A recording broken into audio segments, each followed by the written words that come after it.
எனது அன்பு மேசம் ராசிக்கார நேயர்களுக்கு எனது இனிய வணக்கம். நம்ம இன்னைக்கு வீடியோ பதிவுக்கு முழுமையா போறதுக்கு முன்னாடி முருகரை மனதார வணங்கிட்டு வீடியோ பதிவுக்குள்ள போகலாங்க. ஓம் முருகா போற்றி, ஓம் முருகா போற்றி, ஓம் முருகா போற்றி. எனக்காக்கும் முருகனே போற்றி. நல்லதே நடக்கும், நல்லது மட்டும்தான் நடக்கும். நம்மளோட மேச ராசிக்காரங்க அமைதியானவங்க, பொறுமையானவங்க, நிதானமானவங்க. இவங்கள பொறுத்த வரைக்கும் இவங்க ஒருத்தங்க கிட்ட பேசும்போதும் சரிங்க, ஒருத்தங்க கிட்ட பழகும் போதும் சரி, இவங்க கிட்ட இந்த சொல்ல சொல்லலாமா, இவங்க கிட்ட இந்த செயலை செஞ்சு காட்டலாமா, இதனால நம்மளுக்கு ஏதாவது பிரச்சனை வருமா, நம்மளை சுத்தி இருக்கிறவங்களுக்கு ஏதாவது பிரச்சனை வருமானு ஒண்ணுக்கு 2 முறை ஆலோசனை பண்ணி தான் இவங்க செயல்படுவாங்க. உண்மைக்கு புறம்பா எந்த காலத்திலையும் எந்த ஒரு செயலையும் இவங்க செய்ய மாட்டாங்க. உங்க எல்லாருக்கும் வணக்கங்க. இந்த அற்புதமான நேரலைக்கு வரக்கூடிய அனைத்து நல்லுள்ளங்களுக்கும் வணக்கங்கள் மற்றும் வாழ்த்துக்களுங்க. தொடர்ந்து நீங்க பார்த்துக்கிட்டு இருக்கிற எல்லா பதிவுகளும் உங்களுக்கு நல்லதை கொண்டு வந்து சேர்த்துக்கிட்டு இருக்குன்னா இந்த நல்லதை ஈர்த்த நபரே நீங்க தாங்க. நீங்க கேட்ட விஷயங்கள் தான் உங்க வாழ்க்கையில வந்து நடந்துகிட்டு இருக்கு. நீங்க பார்த்துக்கிட்டு இருக்கீங்க, அதை பத்தி பேசிக்கிட்டு இருக்கீங்க. அதனால இந்த உலகத்துல வாழக்கூடிய ஒவ்வொரு மனிதனும் தெளிவான ஒரு மனநிலையில இங்க எப்படி இந்த உலகம் அடுத்த கட்டத்துக்கு கொண்டு போகுது, இந்த பிரபஞ்சம் எப்படி நம்மள வழிநடத்துது, இங்க இறைவனுடைய அருளால நமக்கு என்னென்ன மாற்றங்கள் நடக்குது, ஒரு கஷ்டமே வந்தாலும் அதன் மூலமா இறைவன் நமக்கு காட்டக்கூடிய வாழ்க்கை பாடங்கள் என்ன அப்படிங்கறத எல்லாமே புரிஞ்சுக்கிட்ட மனிதனால மட்டும்தான் இங்க வாழ்க்கையில அடுத்த நிலைக்கு போக முடியுங்க. இந்த பதிவு மேச ராசியில பிறந்தவர்களுக்கான ஒரு அற்புதமான பதிவுங்க. மறுபிறவி எடுக்கக்கூடிய மேச ராசிக்காரங்க, என்னங்க மறுபிறவி, நான் ஒவ்வொரு பதிவிலையும் சொல்லக்கூடிய அந்த விஷயத்த தான் இப்ப நான் சொல்லிக்கிட்டு ஆரம்பிக்க போறேன். ஐயா, இந்த காலத்துல ஒரு மனிதன் நல்ல நிலைமைய அடையணும்னா, விழுந்த இடத்துல மீண்டும் எழுந்து நிக்கணும்னா, இழந்ததை மீண்டும் அடையணும்னா அப்படின்னாவே அது மறுபிறவி எடுத்து வர மாதிரி தாங்க. அந்த அளவுக்கு போராட்டத்தையும் அந்த அளவுக்கு சோதனைகளையும் தாண்டித்தான் இந்த காலத்துல ஒரு நல்லதை பார்க்க வேண்டியதா இருக்கு. அதனால மேச ராசிக்காரர்களுக்கு இந்த பதிவு பல வகையில நல்லதை கொண்டு வந்து சேர்க்க போகுதுங்க. அதுல துளி கூட மாற்றமே கிடையாதுங்க. உங்களுடைய எண்ணம் போல உங்க வாழ்க்கையில நல்லது மட்டும்தாங்க நடக்கும். கெட்டதென்ற பேச்சுக்கெல்லாம் துளி கூட இடம் கிடையாதுங்க. ஓம் முருகா போற்றி, ஓம் முருகா போற்றி, ஓம் முருகா போற்றி. இந்த தமிழ் புத்தாண்டு காலகட்டத்துல மேச ராசிக்காரங்களை பொறுத்தளவுக்கு இந்த தொழில், உத்தியோகம், வியாபாரம் இதனாலதான் மாற்றத்தை பார்த்துட்டு இருக்காங்க. மேச ராசியினர் எப்போதுமே ஏதோ ஒரு மன அழுத்தம் தற்போது வாட்டி வதைத்து கொண்டிருக்கு. மேச ராசியினரை பொறுத்தளவுக்கு ஒரு பக்கம் சனி பகவானுடைய தாக்கம், இன்னொரு பக்கம் மேச ராசியினரின் மனதில் ஏற்படக்கூடிய அந்த தொடர் குழப்பங்கள், எதை பண்றது எதை பண்ணக்கூடாது, எதை நம்ம நோக்கி போயிட்டு இருக்கோம், ஏன் திடீர் இந்த சரிவுகள், எதனால இந்த மன அழுத்தங்கள்னு சொல்லி மேச ராசியினரை தூக்கத்தை கெடுக்கக்கூடிய ஒரு சூழ்நிலையே இப்ப இருந்துகிட்டு இருக்கு. உடல் ரீதியான பிரச்சனைகள் பெரும்பாலும் பாருங்க இந்த மேச ராசினருக்கே அல்லது இந்த வீட்டில் உள்ள நபருக்கோ யாராவது ஒருத்தருக்கு இந்த உடல்நிலை சார்ந்து தொடர்ந்து இந்த மருத்துவரை பார்க்கக்கூடிய சூழ்நிலை உருவாகி இருக்கும். மருத்துவ செலவுகள் நீங்க செஞ்சுக்கிட்டு இருக்கக்கூடிய சூழ்நிலை உருவாகி இருக்கும். இதனால மேச ராசியினர் எதனால திடீர்னு இப்படியெல்லாம் நடக்குது, என்ன ஆச்சுன்னு தெரியலையே அப்படிங்கிற மாதிரி எல்லாம் ஒரு மனசுக்குள்ள ஒரு குழப்பமும் ஒரு பயமும் ஊடுருவி இருக்கும் அப்படின்னே சொல்லலாங்க. அந்த வயிறு தொடர்பான பிரச்சனை, நரம்புகள் சம்பந்தப்பட்ட பிரச்சனை, ஆரோக்கிய குறைபாடுகள் இவை எல்லாமே கடந்த காலத்துல இப்ப வரைக்கும் கூட மேச ராசினருக்கு இந்த வயிறு தொடர்பான பிரச்சனைகள் பெரும்பாலும் இருந்துட்டு தான் இருக்கு. ஏழரசனி நடந்து கொண்டிருக்கும் இந்த காலகட்டத்துல நிச்சயமா மேச ராசியினரை பொறுத்தளவுக்கு உடற்பயிற்சி இவர்களுக்கு ஒரு சிறந்த பரிகாரம் அப்படின்னே சொல்லலாங்க. சரிங்களாங்க. ஏன்னா உடல் ரீதியா நிறைய பாதிப்புகளை பார்த்து கொண்டிருக்கும் மேச ராசியினர் உடலை பேணி காக்க வேண்டிய ஒரு நேரமா இந்த நேரம் இருக்கு. சனி பகவான் வந்து ஒரு பக்கம் தாக்கங்களை கொடுத்தாலும் நான் பல பதிவுகள்ல சொல்லியிருக்கேன். நமக்கு வாழ்க்கையில கஷ்டங்கள் சோதனைகள்னா அதை பார்க்கறத விட அந்த உண்மை தெரியக்கூடிய ஒரு நேரமா இந்த கஷ்ட நேரத்தை நம்ம பார்க்கணும். இதுதான் ஒரு மனிதனுடைய வாழ்க்கையில நான் கவனிக்க வேண்டிய மிக முக்கியமான நிகழ்வுகள். இதுதான் உங்க லைஃப்ல ஒரு கஷ்டம் வருதுனாவே அது கஷ்டம் கிடையாது, அது உண்மையை காட்டக்கூடிய ஒரு நேரம். நீங்க கசப்பான உண்மைகளை உங்களை ஏற்று வைக்க நீங்க ஏற்றுக்கொள்ளக்கூடிய அளவுக்கு அது ஒரு விஷயம் நடக்கும். நல்லா புரியுதுங்களா? உங்களுக்கு ஒரு கஷ்டமோ சோதனை காலமோ என்ன சொல்ல வருதுன்னா, இதுவரை நீங்க எதையெல்லாம் கண்மூடித்தனமா நம்பினீங்களோ அதனுடைய உண்மையான முகத்தை அப்பத்தாங்க உங்களால தெரிஞ்சுக்க முடியும். அது மட்டும் இல்லாம இந்த வாழ்க்கையினுடைய கசப்பான உண்மைகளை உங்களை ஏத்துக்க வைக்கும். முதல்ல உங்களுக்கு தெரிய வைக்கும், அப்புறம் அதனால ஒரு மன அழுத்தத்தை கொடுக்கும். அதுக்கப்புறம் இதுதாண்டா இயற்கைன்னு நினைச்சு நீங்களே அதை ஏத்துக்குவீங்க. அப்ப இந்த மேச ராசியினருக்கு அவருடைய வாழ்க்கையில தற்போதைய சூழல சனி பகவானுடைய தாக்கத்துல பல உண்மைகள் சில கஷ்டங்கள் மூலமா தெரிய வரும்.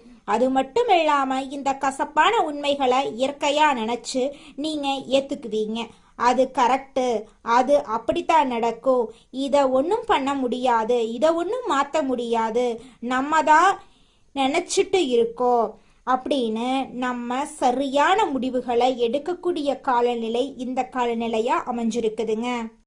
மேசம் ராசிக்காரர்களே, உங்களுக்கு இந்த சூழ்நிலை ஒரு பக்குவப்பட்ட மனநிலைய உங்களுக்கு உருவாக்கி கொடுக்குங்க.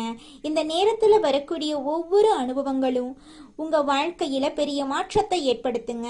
ஆகையால மேச ராசியினரை பொறுத்த அளவுக்கு எந்த ஒரு சூழ்நிலையிலும் நடக்கக்கூடிய சூழ்நிலைகள் உங்களுக்கு எதுவா மாறணும்னு நினைச்சீங்கன்னா, உங்களுக்கு ஃபேவரபிளா அது இருக்கணும்னு நினைச்சீங்கன்னா அதை நீங்க எப்படி பாக்குறீங்கிறத பொறுத்து தான். அப்ப இந்த காலகட்டத்துல மேச ராசியினர் நடக்கக்கூடிய ஒவ்வொரு நிகழ்வுகளும் உங்களுக்கு கடவுள் காட்டக்கூடிய சில வாழ்க்கைக்கான அனுபவ பாடங்கள் மற்றும் நீங்க தெரிந்து கொள்ள வேண்டிய உண்மையான ஒரு நேரமா நீங்க பார்க்கணுங்க.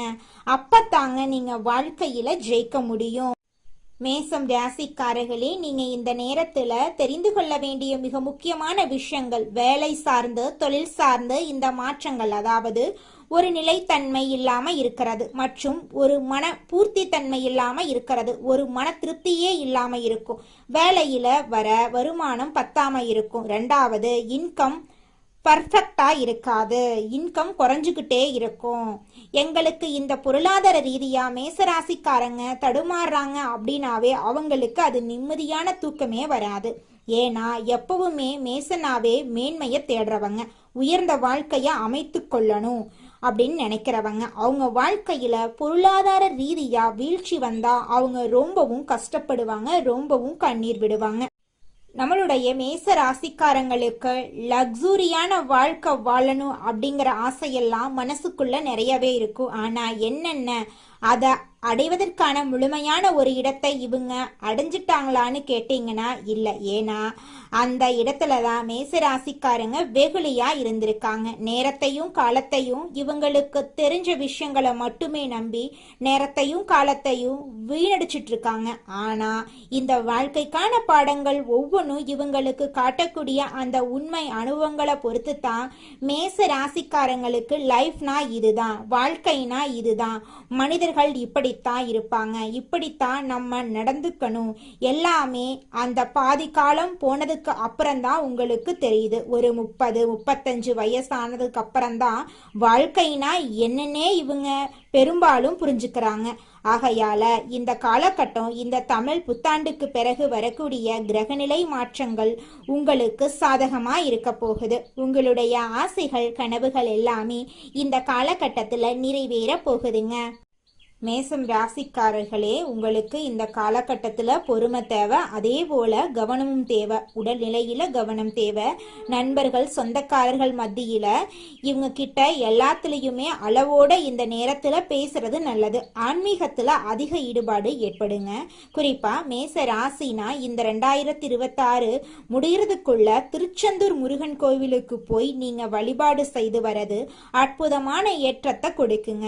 போயிட்டு வந்த உடனே ஒரு நல்ல செய்தி உங்க காதுகளில் வந்து விழுங்க.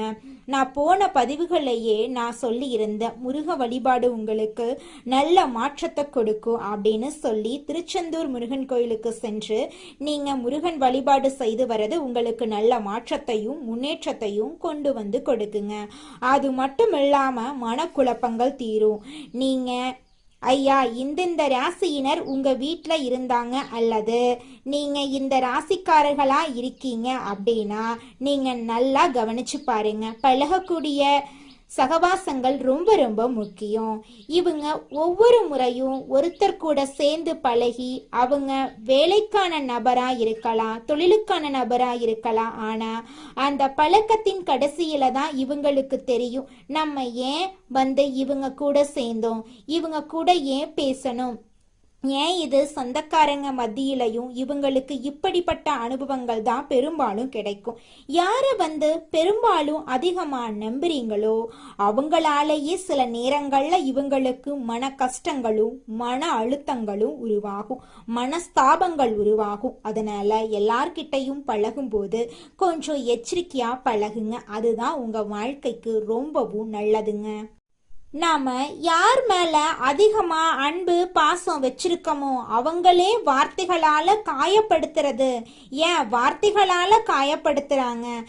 ஒரு மனிதனுடைய சூழ்நிலை என்று தடுமாறுதோ, என்னைக்கு ஒரு மனிதன் பொருளாதார ரீதியா தடுமாறானோ அன்னைக்கு அவனை சுற்றியுள்ள நபர்களுக்கு சில நபர்கள் அவனை வந்து ஏளனமா பாக்குறாங்க, கேவலமா பேசுறது, அப்புறம் அவன் மனசு கஷ்டப்படுற மாதிரி நடந்துக்கிறது அப்படிங்கிற மாதிரி சில விஷயங்களை பண்றாங்க. பொதுவாகவே ஒரு மனிதன் பொருளாதார ரீதியா தடுமாறும் பொழுது அவனை சுத்தியுள்ள சில நபர்கள் அவனை வந்து கேவலமா பாக்குறது, பேசுறது இதெல்லாம் பண்ணுவாங்க. அப்புறம் திரும்ப அவன் நல்ல பொருளாதார நிலையில நல்ல நிலைமைக்கு திரும்ப வந்து அவங்க கூட ஒன்னா சேர்ந்து ஒன்னும் தெரியாத மாதிரி சேர்ந்துருவாங்க. இப்படிப்பட்ட நபர்கள் எல்லாம் இங்க நிறைய பேர் இருக்கதான் செய்யறாங்க இந்த உலகத்துல. அப்ப மேச ராசிக்காரங்க இந்த பொருளாதார ரீதியா இப்ப தடுமாற்றத்தை சந்தித்து கொண்டிருக்கிறதுனால உங்களுக்கு அந்த மன ரீதியான அழுத்தங்கள் இந்த நேரத்துல வந்துகிட்டு இருக்கும்.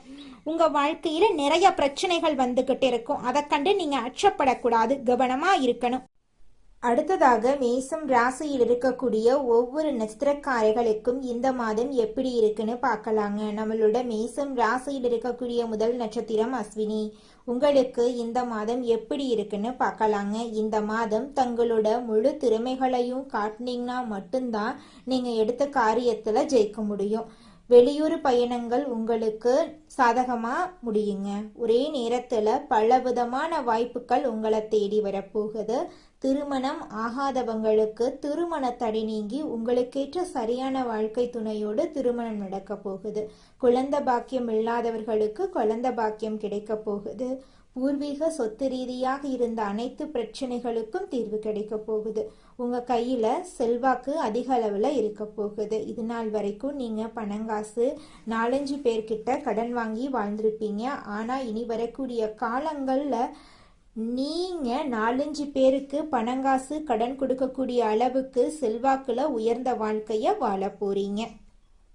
அடுத்ததாக நம்முடைய மேசம் ராசியில் இருக்கக்கூடிய நட்சத்திரம் பரணி. உங்களுக்கு இந்த மாதம் எப்படி இருக்குன்னு பார்க்கலாங்க. இந்த மாதம் எதிர்பார்த்த காரியங்கள் திருப்திகரமா முடியும். நெருக்கடியாக இருந்த பிரச்சனைகள் நீங்க போகுது. பணவரத்து அதிகரிக்கும். திட்டமிட்ட காரியங்களை சிறப்பா செஞ்சு முடிப்பீங்க. பயணங்களும் அவற்றால நன்மைகளும் உண்டாகும். சொன்ன சொல்ல காப்பாற்ற பாடுபடுவீங்க. உங்க குடும்பத்துல இது நாள் வரைக்கும் இருந்த அனைத்து பிரச்சனைகளுக்கும் தீர்வு கிடைக்க போகுது. உங்களை வேண்டான்னு உதறி தள்ளிட்டு போன சொந்த பந்தங்கள் எல்லோருமே உங்களை தேடி வரப்போறாங்க. பூர்வீக சொத்து ரீதியாக இருந்த அனைத்து பிரச்சனைகளுக்கும் தீர்வு கிடைக்க போகுது. குழந்தை பாக்கியம் இல்லாதவர்களுக்கு குழந்தை பாக்கியம் கிடைக்க போகுது.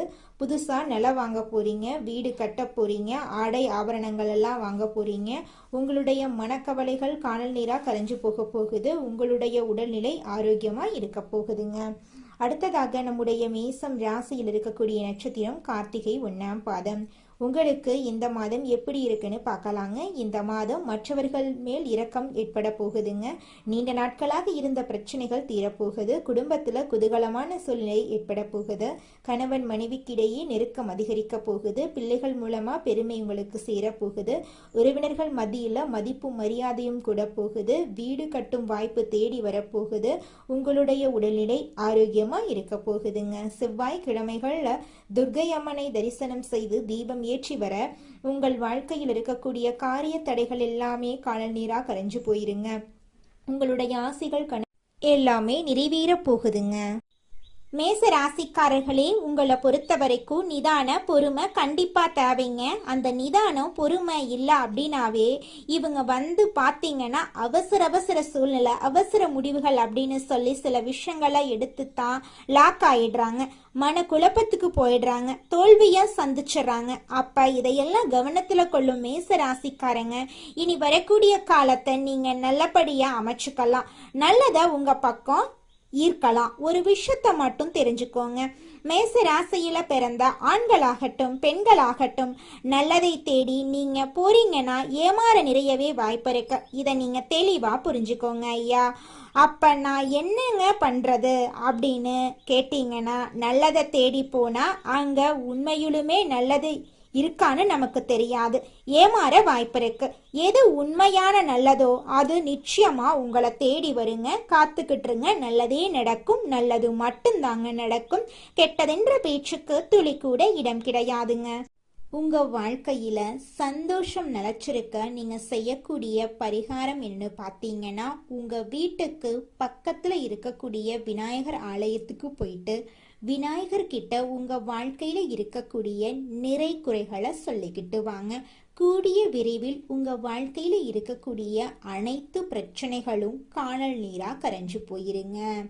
வினை தீர்ப்பான் விநாயகர்னு சொல்ற மாதிரி நிச்சயமா விநாயகர் உங்க வாழ்க்கையில் இருக்கக்கூடிய அனைத்து பிரச்சனைகளையும் காணல் நீரா கரைய செஞ்சிருவாருங்க.